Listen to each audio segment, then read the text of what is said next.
This house needs a trapdoor in it, mostly because that's what a pioneer would have done back when the West was young. In the 1800s, a man built a cabin here.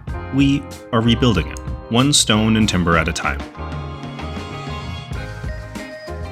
Under the old house's rotten floor and around its walls, we've been finding lots of small treasures: axe heads, bullet casings, and a whistle.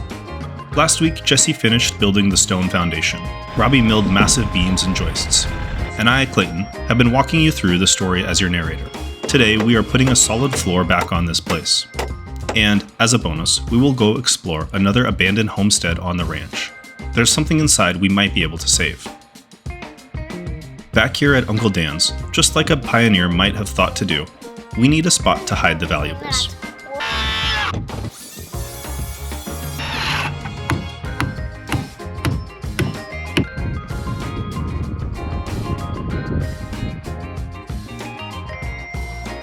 So for these 1-bys, we're going to use these 11-inch screws to hold them down. You sure that's going to be enough? Yeah, well, we're going to do those, and then we'll have 2 of these toe-nailed in at angles, from either angle, so the 1x8 will look like that. And you sure that's still going to be enough? We might have to come up from the bottom. Okay. And then grind what's sticking out off. Yeah. Yeah. And underneath all of the boards, you're going to put glue, right? Yes, we're going to put Sikaflex. And we're actually, because of the basement below, we're worried about the floor squeaking. So we're going to put a foam gasket around everything. Jokes aside, let's get into how Robbie really built this floor. Here is the main work of this week. The floor we put down needs to match the original house we had. So we're going to mill it ourselves and then nail it down. The original builders didn't do tongue and groove like we expected. It was just a double layer of board over board. And that's what we'll recreate. We'll do the first layer now. Let the sun bleach any remaining moisture out of the boards, which prevents mold from forming. And then put a second layer of boards on once the walls are up. It's been some work just getting to this point. We've saved what we could of the original house in hopes of bringing back the boards and even entire walls. It's still up in the air if we will be able to do some of that. Abandoned houses have a lot of life that lives in them, making for some unpleasant smells. What we absolutely are saving is the architecture of this place, and we're following in history's footsteps with many of the same building materials and methods. The sawmill and some tools might be new, but the principles of using your own trees and turning them into boards for a house is old school. Robbie's great-great-uncle Dan had a sawmill when he built this house, and Robbie is carrying on the tradition, making do with what we have and building to last.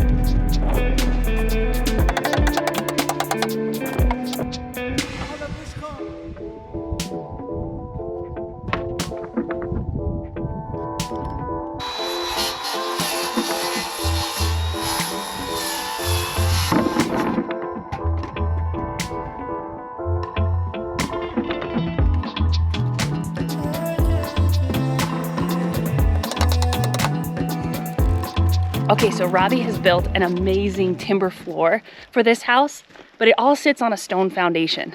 And this foundation is kind of blowing people's minds. This foundation really throws people.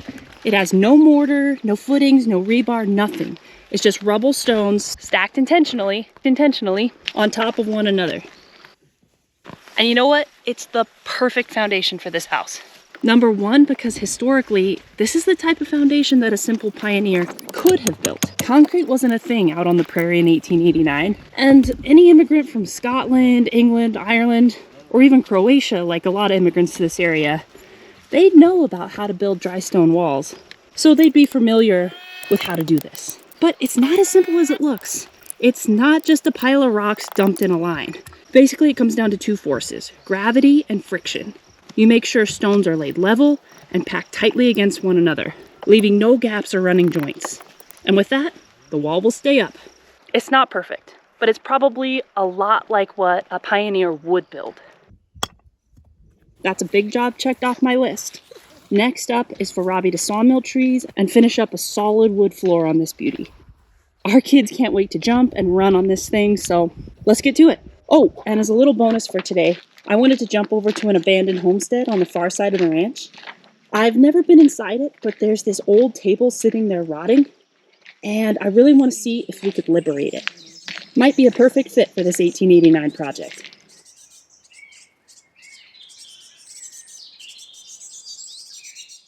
Before we take any fun breaks, there's work to do.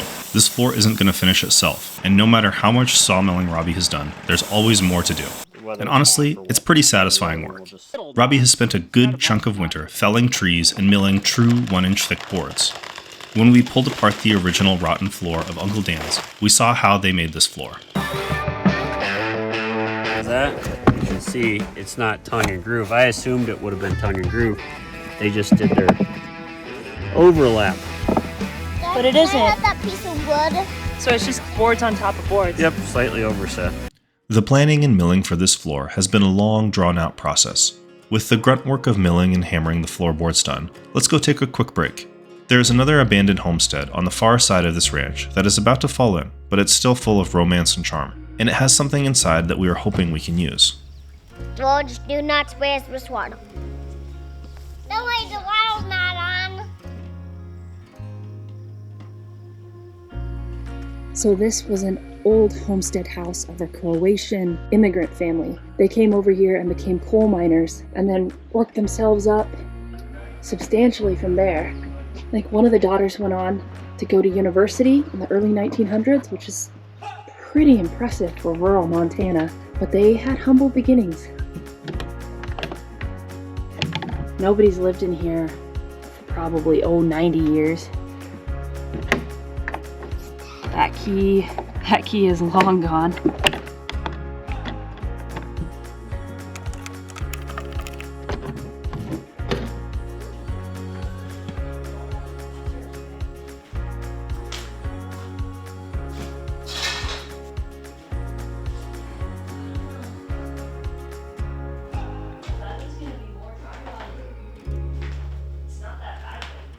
Cool.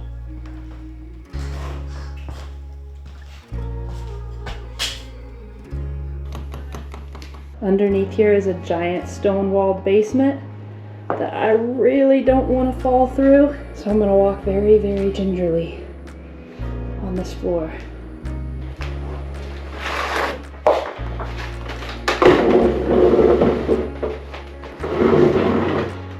I thought the table was going to be a little more dry rotted. It's actually in pretty decent shape.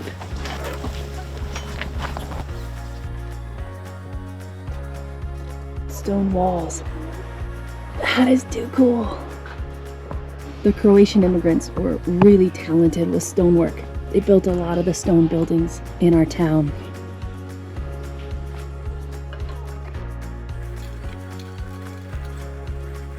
This table has tons of character.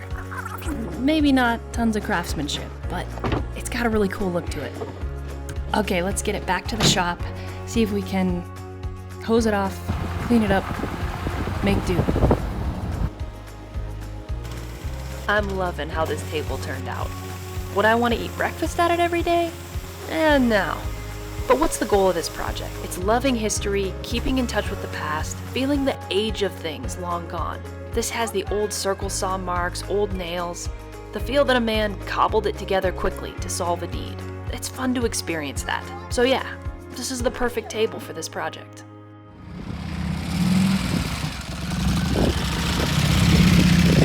Hey, Uncle Pete! It's a hot, sunny day, and family is popping by to check out our progress. Pretty daggone close. It's supposed to hit 90 degrees, but we are out here and ready to work. We take a minute to rave about Uncle Pete's 1928 Indian, a real piece of history. Then it's time to get all these floorboards on. In the middle of it, but that probably. We got the whole family helping out. This is how you do building projects with little kids. You set up a tent. Look at the tent. That looks good. Whoa. Okay, it's off to the races. Second day of summer and we are feeling it.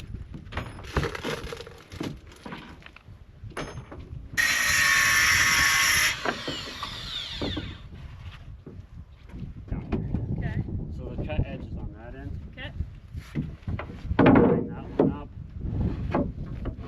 Want it on the line? Okay.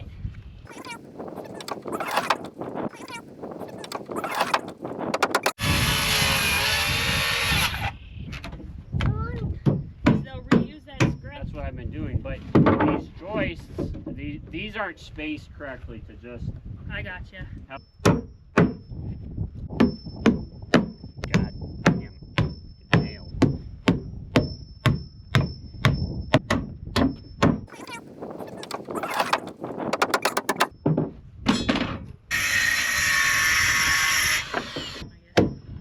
The sun is high in the sky, beating down on us. It takes a bit to get into the swing of things, but these last boards are getting cut and nailed down quickly and smoothly, now that we've found our rhythm.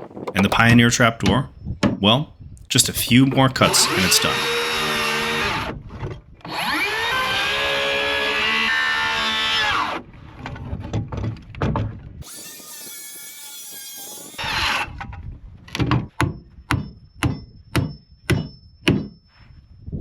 And there you have it, a place to hide the gold, or shoot some marmots at the least.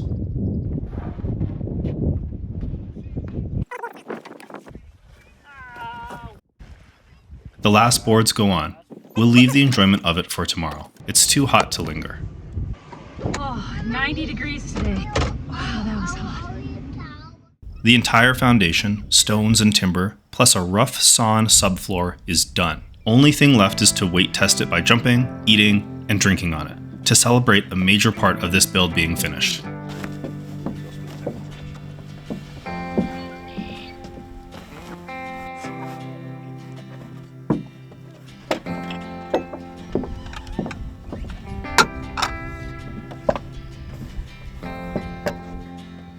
I look at the light.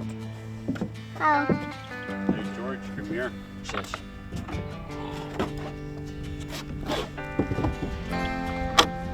What's down there, bud? You think it's a gopher hole? If you guys are loving the history, the old school building methods, or even just Montana's scenic beauty, we want to say thanks for watching this series. Last week, we welcomed a lot of new viewers to the channel, and to celebrate, we got some killer shirts made. Well, we ordered them back when just a handful of friends were watching. But if you guys want to support and purchase one, click the link in the video description to check them out.